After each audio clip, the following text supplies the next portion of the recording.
Hello student, welcome back to my channel in 12th class business study.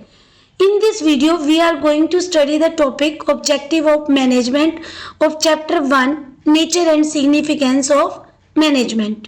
In previous video, we have already discussed the characteristics of management and now let us start the objective of management. Objective, पहले हमें मालूम होना चाहिए कि objective क्या होता है. Objective का मीनिंग है व्यवसाय के उन जो पॉइंट्स को लिया जाता है, उन ऑब्जेक्टिव को लिया जाता है, उन उद्देश्यों को लिया जाता है जिनको प्राप्त करने के लिए एक ऑर्गेनाइजेशन के अंदर जो है सारी एक्टिविटी की जाती है. Means planning, organising, staffing, directing, controlling. Right. It refers to the those end points for the attainment of which all the activities of the enterprises are undertaken. ठीक है, वो बिजनेस के एंड पॉइंट्स होंगे, वो संगठन के एंड पॉइंट्स होंगे जिनको ऑब्टेन करने के लिए जो है ऑर्गेनाइजेशन में जो है सारी एक्टिविटी की जाती हैं. All 5 activities, planning, staffing, directing, controlling. ठीक है, इस टाइप से जो सारी एक्टिविटी की जाती है. यहाँ पर जो बिजनेस के ऑब्जेक्टिव है वो हम जो रीड करेंगे वो 3 पार्ट्स में जो है डिवीजन किया गया ऑब्जेक्टिव का. फर्स्ट जो है organisation objective, second social objective, third personal objective. Right student, कि जो ऑब्जेक्टिव का डिस्ट्रीब्यूशन किया गया है वो 3 पार्ट्स में किया गया है. Organisation objective, social objective, personal objective. First we read the organisation objective, कि हर ऑर्गेनाइजेशन का एक ऑब्जेक्टिव होता है. राइट. और उस ऑब्जेक्टिव को अचीव करने के लिए उस ऑर्गेनाइजेशन के अंदर जितनी भी ह्यूमन पावर होती है, जितने भी फिजिकल रिसोर्सेज होते हैं, सब मिलकर कंबाइन एफर्ट करते हैं और उस कॉमन ऑब्जेक्टिव को अचीव करते हैं. Right student, means it refers to the utilisation of human as well as physical resources available in the organisation for consider the interest of all the stakeholders, कि सभी का जिसमें benefit हो. Right. Yes. Next, कि management seeks to achieve certain objective which are the desired result of any activity which must be derived from the basic purpose of the business. जो business का basic purpose होता है उसको achieve करने के लिए जो है एक्स्टेब्लिश किया जाता है बिजनेस को, वो ऑर्गेनाइजेशन ऑब्जेक्टिव होगा. राइट स्टूडेंट, कि organisation objective, social objective, personal objective. Personal को हम इंडिविजुअल ऑब्जेक्टिव भी बोलते हैं, कि हर बिजनेस के ये ऑब्जेक्टिव होते हैं. अलग अलग बिजनेस के ऑब्जेक्टिव अलग अलग होते हैं, लेकिन 3 पार्ट्स में जो डिवाइड कर रहे हैं. तो हम फर्स्ट रीड करेंगे ऑर्गेनाइजेशन ऑब्जेक्टिव, कि management is responsible for setting and achieving objective for the organisation. It has to achieve a variety of objectives in all areas, considering the interest of all stakeholders, including shareholder, employees, customer, and the government. Management he responsible होती है कि organisation के objective को achieve करने के लिए उसे ही सारे एफर्ट्स करने पड़ते हैं, उसे सारी एक्टिविटीज के अंदर कोऑर्डिनेशन बनाना होता है. ठीक है, हर ऑर्गेनाइजेशन का ऑब्जेक्टिव होता है और बिजनेस के जो है वैरायटी ऑफ अलग अलग बिजनेस के अलग अलग ऑब्जेक्टिव होते हैं. और जो ऑब्जेक्टिव होते हैं वो सबके इंटरेस्ट को ध्यान में रखकर जो बनाए जाते हैं, डिसाइड किए जाते हैं. स्टेक होल्डर्स मीन्स जिसमें शेयर होल्डर भी आते हैं, एम्प्लॉयज आते हैं, कस्टमर आएंगे, गवर्नमेंट आएगी. इन सब का हमारा जो है बिजनेस के अंदर पर्सनल इंटरेस्ट होता है. For example share holder owner होते हैं. ठीक है, वो प्रॉफिट्स को जानना चाहते हैं. एम्प्लॉयज प्रॉफिट देखकर अपनी वेजेस और सैलरी को एस्टिमेट करते हैं.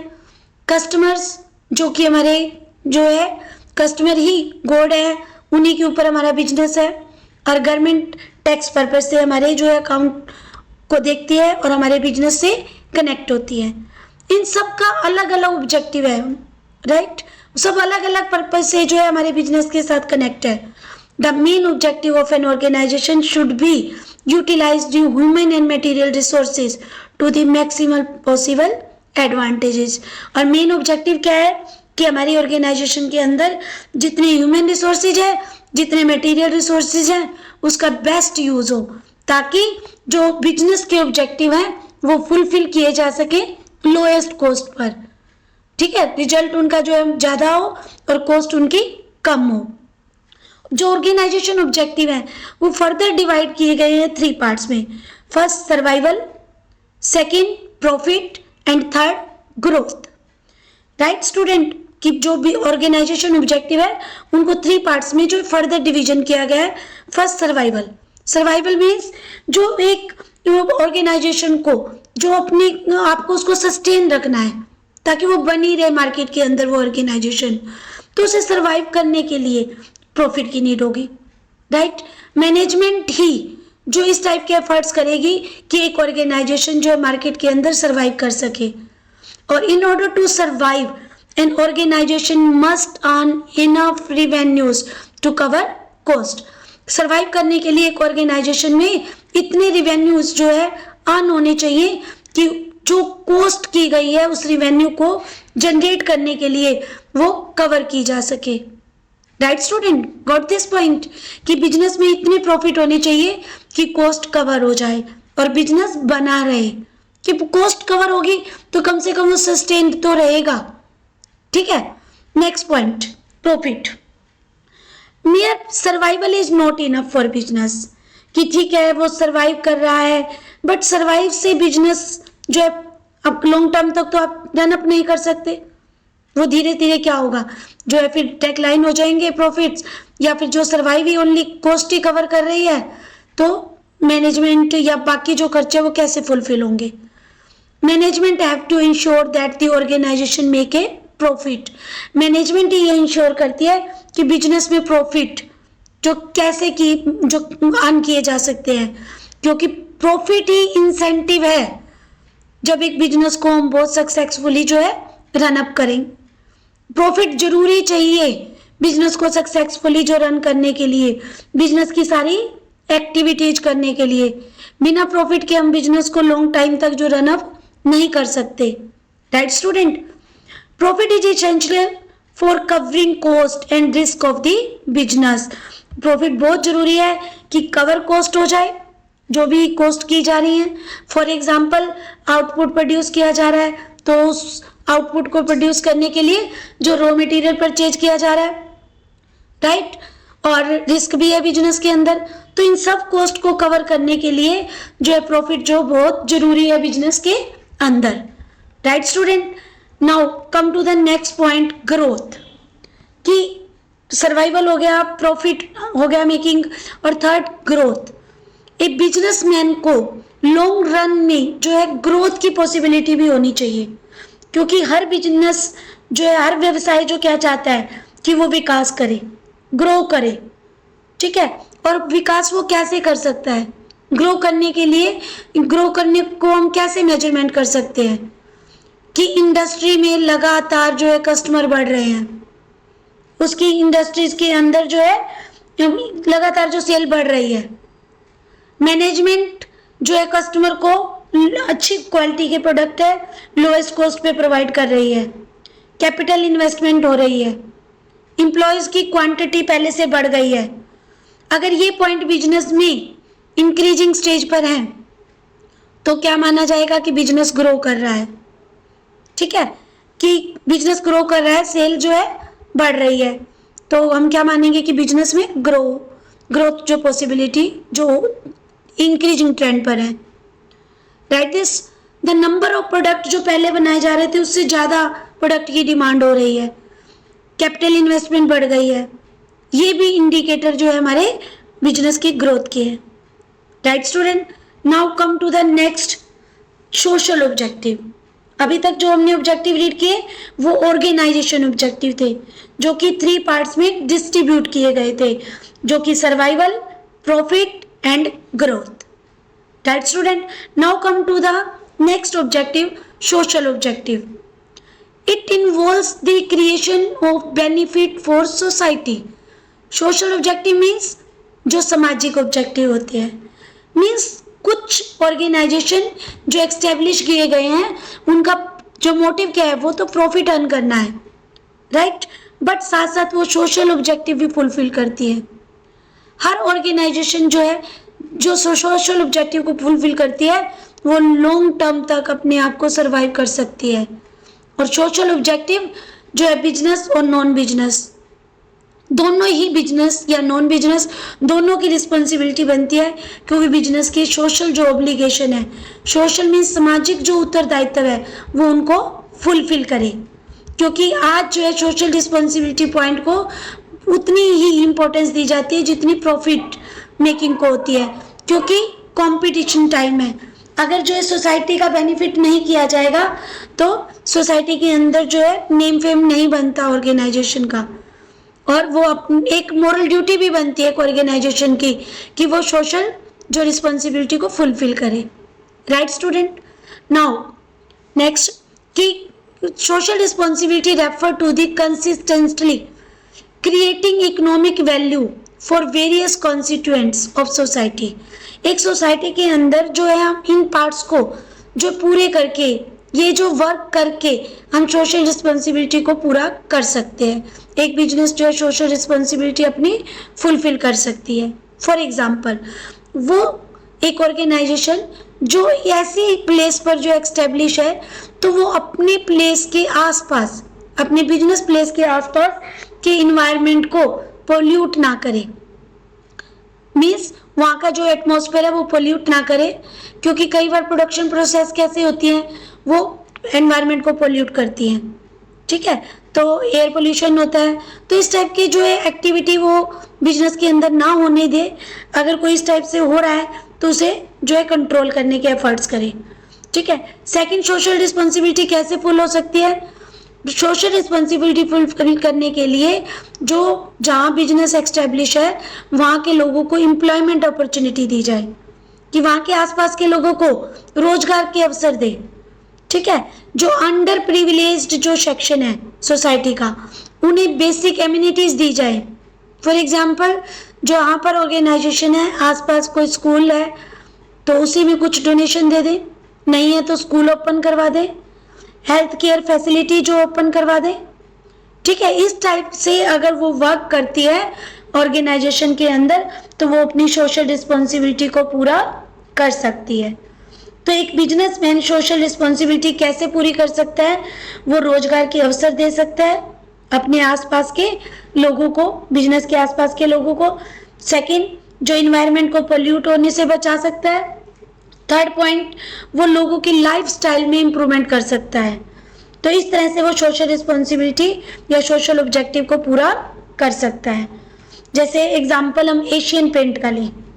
एशियन पेंट क्या करती है? जो आसपास जो भी उसका जो सोसाइटी है उसमें क्या करती है कि लोगों को फाइनेंस प्रोवाइड करती है, ताकि जो उन लोगों को फाइनेंस की जो कमी है तो उनको फाइनेंस प्रोवाइड करती है ताकि वो रिसोर्स खरीद सके और अच्छा जो उनका रिसोर्स को जो है अच्छे से परचेज करके जो आउटपुट प्रोड्यूस कर सके और अपने लाइफ को जो है थोड़ा स्टैंडर्ड को बढ़ा सके। इसी टाइप से एक स्टील अथॉरिटी ऑफ इंडिया, वो भी क्या करती है, जहाँ उसका प्लांट है तो उसके आसपास के लोगों को इंडस्ट्री में वर्क दे देती है, उनकी एजुकेशन पे खर्च कर देती है, उनकी हेल्थ फैसिलिटी पर खर्च कर देती है। तो इस प्रकार वो अपने सोशल ऑब्जेक्टिव को पूरा करती है। Got this point student? Now come to the next, personal objective means जो कि व्यक्तिगत उद्देश्य होते हैं, कि एक एम्प्लॉय के अपने भी पर्सनल जो ऑब्जेक्टिव होते हैं। Organization objective are made up of people who have different personalities. Organization जो है वो किससे बनी हुई है? एक संगठन किसका है? वो लोगों का है, और वो वहाँ जो लोग काम करते हैं वो अलग अलग पर्सनैलिटी के हैं, अलग अलग उनकी बैकग्राउंड है, मीन्स अलग अलग क्षेत्र से आते हैं, एक्सपीरियंस उनका अलग अलग है, तो इट मीन्स उनके ऑब्जेक्टिव भी अलग अलग है। हर व्यक्ति जो बिजनेस में एंटर हुआ है उसके ऑब्जेक्टिव जो अलग अलग हैं। They all become the part of organisation to satisfy their diverse needs. सब लोग बिजनेस में जो आए हुए हैं वर्क करने के लिए, वो अपनी डाइवर्स मीन्स अलग अलग नीड को पूरा करने के लिए आए हुए हैं। These vary from financial needs such as competitive salary and perks. First है फाइनेंस नीड के लिए आते हैं लोग। वर्कर किस लिए ऑर्गेनाइजेशन को ज्वाइन करते हैं? क्योंकि ऑर्गेनाइजेशन उनकी फाइनेंशियल नीड को पूरा करती है। वो आते हैं कि उन्हें एक सैलरी मिले जिससे कि वो अपनी लाइफ को रन अप कर सके। पर्क्स मीन्स कुछ सुविधाएं मिले जिनकी वो होप करते हैं कि उनके अंदर स्किल है, जब वो स्किल जो है कंपनी के अंदर देंगे तो उन्हें कुछ सुविधाएं मिलनी चाहिए। तो सैलरी और पर्क्स के लिए आते हैं, मीन्स फाइनेंशियल नीड को पूरा करने के लिए आते हैं। Right student. Now social need को मीन्स सामाजिक जो नीड है, सामाजिक आवश्यकता है, उसको पूरा करने के लिए एम्प्लॉयज किसी भी ऑर्गेनाइजेशन को ज्वाइन करता है कि उसके पीयर मीन्स जो उसके साथ काम करने वाले कर्मचारी हैं, वो उसको एक क्या दें, एक रिस्पेक्ट दें। High level of needs such as personal growth and development हो, साथ में वो पर्सनल ग्रोथ भी उनकी जो हो, ये भी ऑब्जेक्टिव होता है। वो किसी भी ऑर्गेनाइजेशन को सामाजिक जो आवश्यकता पूरी करने के लिए, फाइनेंस नीड को पूरा करने के लिए, मीन्स वित्तीय आवश्यकता पूरा करने के लिए, और थर्ड वो हाई लेवल नीड्स मीन्स वो ये भी चाहते हैं कि जिस फील्ड में वो आए हैं तो उनका जो स्किल और बढ़े। राइट। तो ये ऑर्गेनाइजेशन ऑब्जेक्टिव है जो कि अचीव करने के लिए जो लोग अलग अलग फील्ड से आते हैं और ऑर्गेनाइजेशन को ज्वाइन करते हैं। और मैनेजमेंट क्या करती है? मैनेजमेंट करती है इनके अंदर जो एक हार्मोनी बनाती है, एक कोऑर्डिनेशन बनाती है। ठीक है, जिससे क्या है कि ये अलग अलग नेचर के हैं, अलग अलग इनकी जो है इनकी जो इंटरेस्ट है, लेकिन इनका मेन जो है कॉमन ऑब्जेक्टिव क्या है? एक ऑर्गेनाइजेशन के गोल को अचीव करना। तो मैनेजमेंट ही इनको मोटिवेट करती है कि ऑर्गेनाइजेशन के गोल को अचीव करें। इनके जो है पर्सनल ऑब्जेक्टिव और ऑर्गेनाइजेशन ऑब्जेक्टिव के अंदर एक कोऑर्डिनेशन बनाती है। इनको ऐसे मोटिवेट करती है कि अगर आप ऑर्गेनाइजेशन ऑब्जेक्टिव को अचीव करोगे तो आपके पर्सनल ऑब्जेक्टिव अपने आप ही पूरे हो जाएंगे। राइट स्टूडेंट, कि ऑर्गेनाइजेशन ऑब्जेक्टिव अचीव करने पर पर्सनल ऑब्जेक्टिव अपने आप पूरे हो जाएंगे। So focus on organisation objective, और ये सभी के एफर्ट्स के अंदर कोऑर्डिनेशन बनाती है management. Right student, got these points बेटा। Yes, now we come to the next student. The next topic is importance of management. कि मैनेजमेंट की इम्पोर्टेंस क्या है, क्यों करते हैं हम ये सारा वर्क ऑर्गेनाइजेशन के अंदर। हमने स्टार्टिंग में भी रीड किया था बेटा एक पॉइंट कि किसी भी एक्टिविटी में से अगर हम मैनेजमेंट को डिडक्ट कर देते हैं, the result is 0, failure, nothing. Anything minus management equal to 0, failure और नथिंग। एनीथिंग का मीनिंग क्या है? कि कोई भी एक्टिविटी, कि चाहे वो बिजनेस की एक्टिविटी कर रहे हो चाहे नॉन बिजनेस एक्टिविटी कर रहे हो, अगर उसमें से हम मैनेजमेंट को निकाल देते हैं तो रिजल्ट क्या होगा? 0। कुछ भी हम अचीव नहीं कर पाएंगे। ठीक है, having understood that management is a universal activity, it means pervasive activity है। हमने जो लास्ट कैरेक्टरिस्टिक्स में किया था वीडियो में कि management is pervasive activity, it applicable all organisation as well as non organisation, non business organisation, सभी पर अप्लाई होती है मैनेजमेंट। तो इसको अब जो है इम्पोर्टेंस से जो है और भी अच्छे से क्लियर करेंगे। Now first point of importance, management help in achieving group goals. Management क्या करती है? ग्रुप गोल को अचीव करने के लिए जो एफर्ट्स करवाती है कि अलग अलग नेचर के लोग एक प्लेस पर इकट्ठे हुए हैं, बट क्या करती है मैनेजमेंट? उन सबको इस टाइप से जो है कोऑर्डिनेशन उनकी एक्टिविटीज में बनाती है ताकि वो ऑर्गेनाइजेशन के ग्रुप गोल को अचीव कर सके। The task of a manager is to give a common direction to the individual efforts in achieving the overall goal of the organisations. ये एक मैनेजर का ही काम होता है। एक मैनेजर का टास्क क्या है? कि कॉमन डायरेक्शन देना उन सबके इंडिविजुअल एफर्ट को, ताकि ग्रुप गोल जो है ऑर्गेनाइजेशन के वो अचीव किए जा सके। गॉट दिस पॉइंट स्टूडेंट, कि एक मैनेजर क्या है, उसका वर्क क्या है, कि मैनेजमेंट क्या है, कि एक मैनेजर क्या करती है? मैनेजमेंट के थ्रू, मैनेजमेंट की एक्टिविटी के थ्रू इंडिविजुअल एफर्ट्स को डायरेक्शन प्रोवाइड करती है ताकि वो कॉमन अचीव कर सके गोल को, और ऑर्गेनाइजेशन जो है आगे आगे फ्यूचर में और अपने आप को एक्सपेंड कर सके। Right student, now come to the next importance कि management increase efficiency. The aim of manager is to reduce cost and increase productivity through better planning, organizing, directing, staffing and controlling the activities of the organization.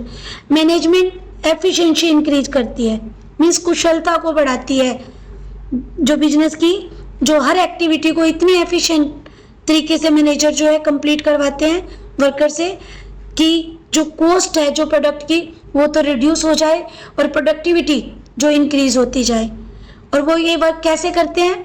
Manager इस work को करने के लिए plan करते हैं, organising activity करते हैं, directing, staffing, controlling. ये ऑर्गेनाइजेशन के अंदर सारी एक्टिविटी एक मैनेजर को करनी पड़ती है, तभी एफिशिएंसी इंक्रीज हो सकती है और बिजनेस में जो प्रोडक्ट जो लोएस्ट कॉस्ट पे प्रोड्यूस हो सकता है और प्रॉफिट अर्न किए जा सकते हैं।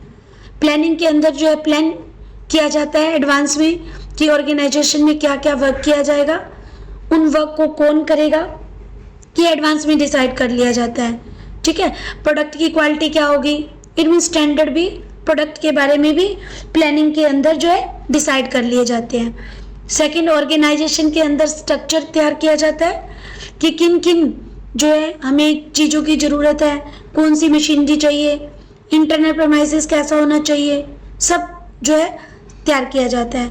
उसके बाद स्टाफिंग की जाती है, मीन्स एक्चुअल में जो एम्प्लॉयज़ को अपॉइंट किया जाएगा जो एक्चुअली में वर्क को करेंगे, और करने के बाद उन्हें यहाँ पर अपॉइंट करने के बाद उनको डायरेक्ट किया जाता है। ठीक है, उन्हें डायरेक्ट किया जाता है कि ये काम जो है इस टाइप से करना है, ताकि उन्हें जो है मोटिवेट भी किया जाता है इसी डायरेक्टिंग में, ताकि काम को बहुत अच्छे से करें वो। और लास्ट स्टेप में कंट्रोलिंग एक्टिविटी की जाती है कि प्लानिंग के अंदर जो स्टैंडर्ड आपने फिक्स किया है और एक्चुअल वर्क का कंपैरिजन करके डेविएशन फाइंड आउट किए जाते हैं, to find out the deviation between the standard and the actual. ठीक है, तो यहाँ पर जो है एक्चुअल जो रिजल्ट को हम जो स्टैंडर्ड के अंदर जो हमने तैयार किया है उसके इक्वल लाने की कोशिश की जाती है, इंक्रीज हो जाए बट लोएस्ट ना हो। Right student, now come to the next point, management creates a dynamic organization. Management, all organizations have to function in an environment which is constantly changes. Her environment के अंदर, हर organization के अंदर जो है changes होते रहते हैं, right? और management ही क्या है, जैसे ही changes होते हैं environment में, उन changes के according अपनी plan में अंदर change करना, अपनी policies में change करना, ये मैनेजर के द्वारा वर्क किया जाता है और वो इसको मैनेजमेंट के थ्रू ही कर सकता है। It generally seen that individual in an organisation resist change as it often means moving from a familiar secure environment into a newer and more challenges one. आपने देखा होगा कि एक ऑर्गेनाइजेशन में जब न्यू मेथड्स को अडॉप्ट किया जाता है या कोई नई जो है थिंग्स को इंट्रोड्यूस किया जाता है, तो जो एम्प्लॉयज़ होते हैं, एग्जिस्टिंग एम्प्लॉयज़ होते हैं, वो क्या करते हैं, उनका जो चेंज किया जा रहा है उसको क्या करते हैं, उसके अगेंस्ट में होते हैं, वो नहीं चाहते। ठीक है, बट उन्हें जो है मोटिवेट किया जाता है कि दी चेंज आर नेसेसरी, आपको अडॉप्ट करना पड़ेगा क्योंकि it's necessary for business survival. तो उन्हें जो है मोटिवेशन किया जाता है, उन्हें जो बताया जाता है कि इन चेंजेस को फॉलो करना बहुत ज़रूरी है और फॉलो करने के लिए उन्हें मोटिवेशन दिया जाता है मैनेजमेंट के थ्रू।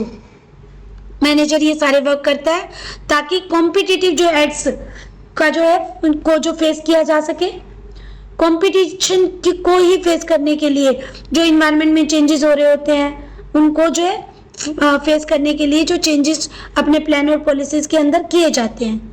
ठीक है, तो इस टाइप से वो कम्युनिकेट करते हैं मैनेजर्स, एम्प्लॉयज़ को जो है मोटिवेट करते हैं कि ये चेंजेस जो है कंपल्सरी हैं, नेसेसरी हैं बिजनेस में, इसलिए इनको आप लोग भी फॉलो करो, तभी हम एक ऑर्गेनाइजेशन के ऑब्जेक्टिव को अचीव कर सकते हैं। गॉट दिस पॉइंट स्टूडेंट कि डायनेमिक ऑर्गेनाइजेशन मीन्स जैसे जैसे चेंज होते हैं इन्वायरमेंट में, चेंजेस को अपने बिजनेस में फॉलो अप करना ताकि आप ऑर्गेनाइजेशन गोल्स को इजीली अचीव कर सकें। Now come to the next point, management helps in achieving personal objective. Management क्या करती है कि पर्सनल ऑब्जेक्टिव को अचीव करने में भी मोटिवेट करती है, ठीक है, और फिर उन्हें बताती है कि ठीक है, ऑब्जेक्टिव कैसे अचीव कर सकते हो, अगर तुम टीम में काम करोगे। मैनेजमेंट क्या मोटिवेट करते हैं, एक मैनेजर मोटिवेट करते हैं वर्कर को मैनेजमेंट के थ्रू कि अगर तुम टीम वर्क में काम करोगे तो ऑर्गेनाइजेशन गोल अचीव हो जाएंगे। और जब एक ऑर्गेनाइजेशन के गोल अचीव होंगे मीन्स बिजनेस ग्रो करेगा, तो वो आपको अच्छी सैलरी देंगे, आपको पर्क्स मीन्स अलग से सुविधाएं भी देंगे, बेनिफिट्स भी देंगे, जिससे क्या होगा, आपकी नीड्स जो है अच्छे से सेटिस्फाई होंगे, आपका स्टैंडर्ड ऑफ लिविंग जो इंक्रीज हो जाएगा। ये एक मैनेजर क्या करता है, मोटिवेट करता है अपने वर्कर को कि आप ऑर्गेनाइजेशन गोल पे फुली फोकस करो, तो आप ऑर्गेनाइजेशन गोल को जब अचीव करोगे, आपका पर्सनल ऑब्जेक्टिव तो अपने आप ही अचीव हो जाएगा। और ऐसा एक मैनेजर कैसे कर सकता है, मोटिवेशन के द्वारा, लीडरशिप के द्वारा। मोटिवेशन मीन्स उन्हें अभिप्रेरित कर सकता है, मॉनेटरी मोटिवेशन के द्वारा और नॉन मॉनेटरी मोटिवेशन के द्वारा, मनी के रूप में भी उन्हें जो है बेनिफिट्स देकर, या नॉन मॉनेटरी मीन्स उनकी प्रेज कर देना, उनको अवार्ड दे देना, इस टाइप से भी उन्हें मोटिवेशन किया जा सकता है। लीडरशिप के अंदर क्या होता है कि मैनेजर इन्फ्लुएंस में ले ले वर्कर को अपने, और जैसा मैनेजर बोले वर्कर वैसा ही करने के लिए तैयार हो जाए। लीडरशिप क्या होता है कि लोगों को इतना अपने फेवर में ले लेता है कि वर्कर फिर वैसे ही करने लग जाते हैं, टीम स्पिरिट में काम करने लग जाएंगे, कोऑपरेशन दिखाएंगे, ठीक है, और जिससे कि क्या है, कमिटमेंट करेंगे कि हम जरूर इस ऑब्जेक्टिव को अचीव करने के लिए हम आपके साथ वर्क करेंगे। तो मैनेजर, हमने जो स्टार्टिंग में जो रीड भी किया था, मैनेजमेंट क्या है, काम करवाने और करने की कला है, साथ में उनके मिलके, खुद उनके साथ मिलकर काम करवाने की कला ही क्या है, मैनेजमेंट है। और ये वर्क करता है जो, वो मैनेजर होता है। तो मैनेजर के अंदर लीडरशिप की भी क्वालिटी होनी चाहिए और मोटिवेशन की भी क्वालिटी होनी चाहिए, तभी वो अच्छे से वर्कर को इन्फ्लुएंस कर सकता है टीम वर्क में काम करने को, कोऑपरेशन में काम करने को, ताकि वो इतनी कमिटमेंट कर दे कि वो ग्रुप में जो है अच्छे से वर्क करेगा और ऑर्गेनाइजेशन की जो ग्रोथ में जो हेल्प करेगा, और ऑर्गेनाइजेशन की ग्रोथ डेफिनेटली फिर होगी, वो अचीव करेंगे। Got this point student? Now next, management helps in the development of the society, कि मैनेजमेंट ही हेल्प करती है कि सोसाइटी का विकास कैसे किया जाए, क्योंकि सोशल ऑब्जेक्टिव हमने किया था अभी जस्ट रीड, तो उसमें यही बताया गया था कि बिजनेस के जो मल्टीपल ऑब्जेक्टिव होते हैं, ठीक है, पर्सनल ऑब्जेक्टिव किए हमने, सोशल ऑब्जेक्टिव किए, और हमने जो है ऑर्गेनाइजेशन ऑब्जेक्टिव किए। और इसमें हमने किया कि सभी मिलकर एक ग्रुप में काम करते हैं ताकि ऑर्गेनाइजेशन ऑब्जेक्टिव को अचीव किया जा सके। और इस तरह जब ऑर्गेनाइजेशन ऑब्जेक्टिव अचीव हो जाएंगे तो एक ऑर्गेनाइजेशन को चाहिए कि वो अपनी सोसाइटी को भी, जो आसपास उसके बिजनेस के हैं, उसको भी डेवलप करने के लिए एक्सपेंस करे, गुड क्वालिटी का प्रोडक्ट कंज्यूमर को प्रोवाइड करे, ठीक है, एम्प्लॉयमेंट अपॉर्चुनिटी दे, नई टेक्नोलॉजी को अडॉप्ट करे बिजनेस के अंदर, ठीक है, और जो कि अच्छे से अच्छी लोगों को फैसिलिटी देने की कोशिश करे, तो जिससे क्या हो सकता है कि बिजनेस में इम्प्रूवमेंट होगी, तो एम्प्लॉयज का भी स्टैंडर्ड ऑफ लिविंग क्या होगा, इंक्रीज होगी, डेफिनेटली इंक्रीज होगा। इस टाइप से जो है मैनेजमेंट की जो आपने इम्पोर्टेंस रीड की कि मैनेजमेंट ग्रुप गोल अचीव करने में जो हेल्प करते हैं, मैनेजमेंट ही एफिशिएंसी इंक्रीज करती है, management creates a dynamic organization. ये नहीं है कि जो प्लान एक बार कर दिया वो प्लान बिल्कुल फिक्स, वो सेम फॉलो अप करेंगे फ्यूचर में, बट फ्यूचर तो क्या है, अनसर्टेन है, चेंज होता रहता है, फैशन में पॉलिसीज चेंज होती रहती हैं गवर्नमेंट की, इन्वायरमेंट चेंज होता रहता है, तो मैनेजमेंट ही एक डायनेमिक ऑर्गेनाइजेशन क्रिएट करती है। और management helps in achieving personal objective, और लास्ट हमने किया था management help in the development of the society. These are the importance of the management. Right, student? Got this point? I hope you all understand all these points. Next video में जो हम next topic करेंगे जो कि nature of management रहेगा. इस video में यहाँ तक आप इसको अच्छे से जो है करेंगे. Right student? And now we will meet in next video. Thank you.